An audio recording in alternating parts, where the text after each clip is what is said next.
Hello, happy Friday. Paul is the best for UK here, and welcome to another Game of Day video. So I do believe today we're looking at Lotus Turbo Challenge for the Spectrum.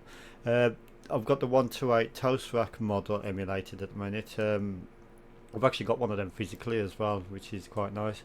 But yeah, this is the one. This game I believe does work in 48k, but I don't think there's any sound or there's not much sound. On the 128 machines, it's got the AY chip, so it's got music and sound effects. Not simultaneously though, you have to choose between music or sound effects. If you can hear a lot of noise, background noise, I've got like about 3 fans running at the minute because it's extremely hot as recording of this video in the UK. It's like 35 degrees or something similar outside temperature, and this little room I'm using with the computers, it gets even hotter than that. So I haven't got no air conditioning sadly, so might look into that for the future. But at the minute I've just got fans, which does make it a little bit more comfortable, but not a massive amount, but it's better than nothing. Anyway, so I do apologise if the microphone's picking up all that noise, but let's start the game anyway without too much rambling on. Right, okay, I didn't start that right, bear with me. We're looking at, we want the game. Right, there we go. So there it is, Lotus Turbo Challenge. We all remember the Amiga games like Lotus 2 and 3 on the Amiga, etc. Obviously it was on a lot of different formats. Trying to get a game like this on an inferior Spectrum is quite the challenge, but they did a good job actually. I have played this before because I played it back in the day. Let's start the game. So we can see our car here. This is our Lotus Esprit Turbo SE, which the game is sort of based on. It's got like a bit quick with the flip of screens. I didn't press anything there, it just did that itself, but it shows you some sort of dimensions and stuff. Coil springs, telescopic dampers, anti-roll bars, etc. We're talking like the 90s or 80s even here, so that's the sort of technology we had in our cars back there.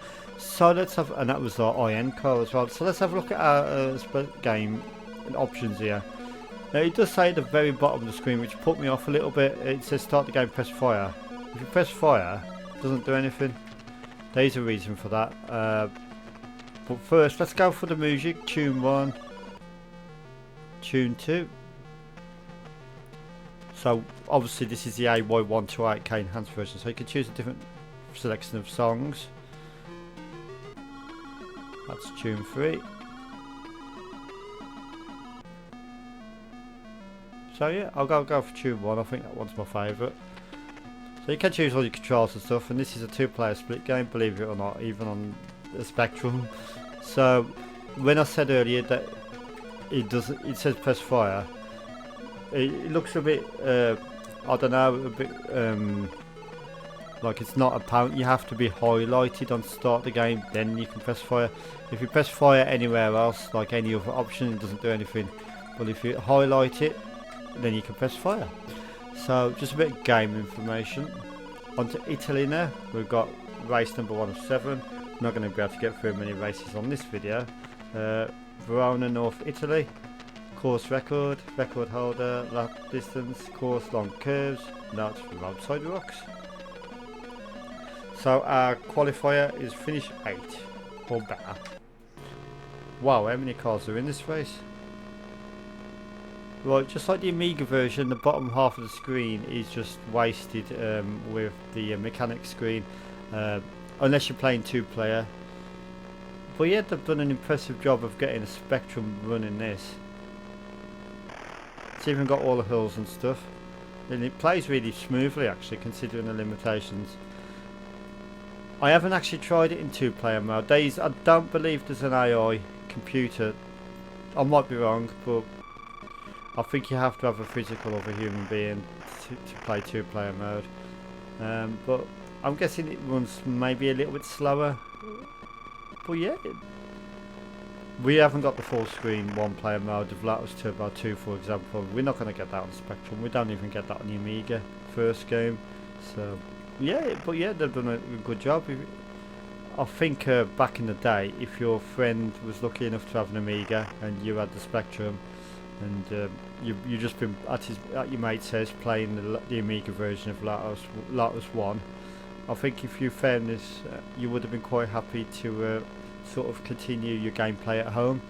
Yeah, it doesn't look quite as refined and polished, and it's not as smooth as the Amiga version, but they've done an excellent job with this graphics engine that they're using on the Spectrum version. I think it plays really well, and it's got the hills. It goes at a comfortable frame rate, and it's not slow. Some people criticise the original Outrun game on the Spectrum for being very slow. This sort of proves that the Spectrum can do the fast moving paced games with big hills and stuff. Yeah, I'm quite impressed with this one. It looks like I've chosen the sound effects actually. I thought I chose the music on that initial option screen, but we haven't got that music.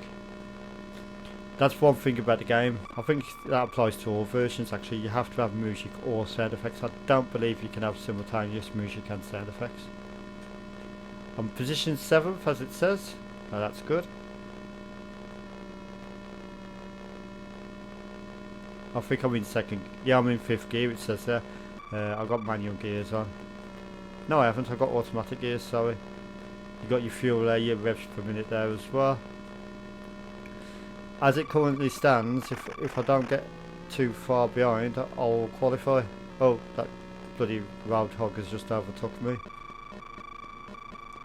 The graphics obviously are inferior to like the 16-bit counterparts, but they look the part. You really have got the normal monochrome style graphics on the Spectrum.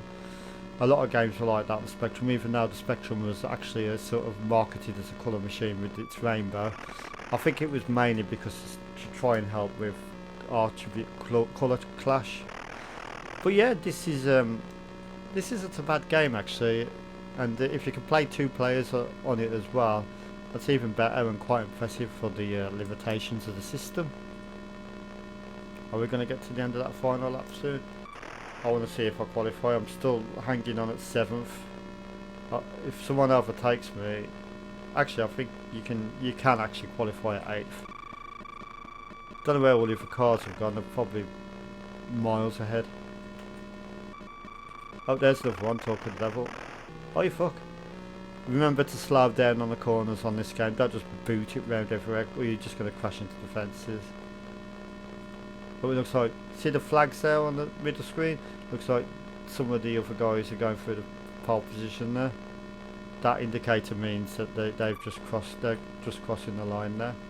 Quite a neat touch actually, that is. Are we going to make it 6? Oh, just missed out on 6th place. That's a bummer. Right. End of race. You have to wait for everyone to go there, and there I am, 7th, player 1. Right, we're on to Mexico now. So yeah, similar idea. We've got a different horizon, different colour scheme. But yeah, I think for the 8-bit micro, this is perfectly acceptable as a Lotus game. I think it's not as good as the Amiga version. Obviously, it won't be as good as the Amiga version. It can't be as good as the Amiga version, but I think it's very good. So on that note, I'm going to give Lotus Turbo Challenge on the ZX Spectrum a massive 8 out of 10 because I think it's very acceptable and well programmed. So I'd like to thank you for watching. Bye, and have a pleasant rest of your Friday evening.